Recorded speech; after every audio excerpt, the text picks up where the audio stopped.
허리케인 하비가 미국 텍사스주를 강타하면서 멕시코만 연안에 집중된 정유업계도 직격탄을 맞고 있다고 뉴욕타임스 등이 보도했습니다.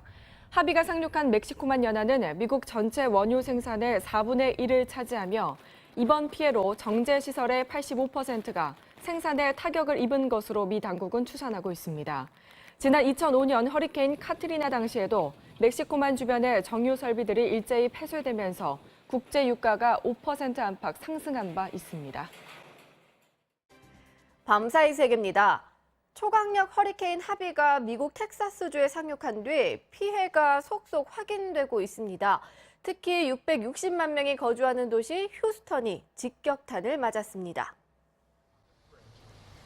거리는 물바다가 됐고 곳곳에 세워진 차는 거의 물에 잠기다시피 했습니다.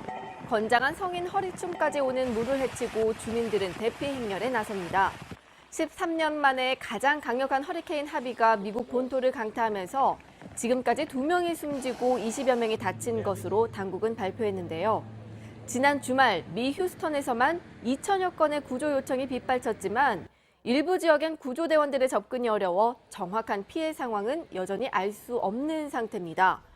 현재 하비는 최대 풍속이 시속 121km로 떨어져 허리케인에서 열대 폭풍으로 등급이 낮아졌는데요.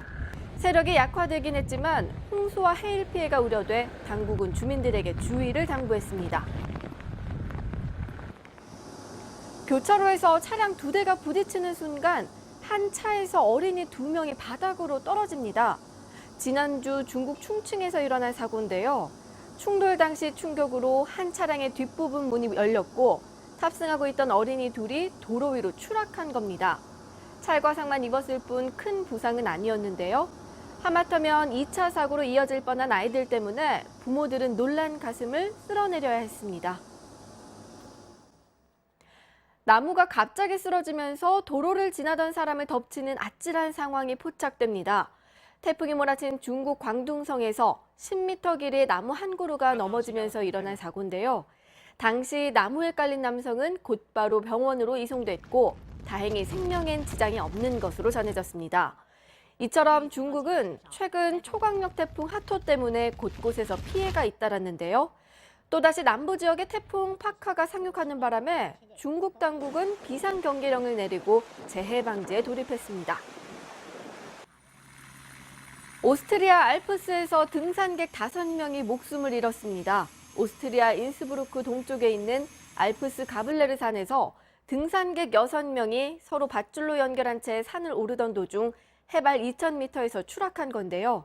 5명이 숨지고 1명이 크게 다쳤으며 이들의 국적은 밝혀지지 않았습니다. 밤사이 세계였습니다.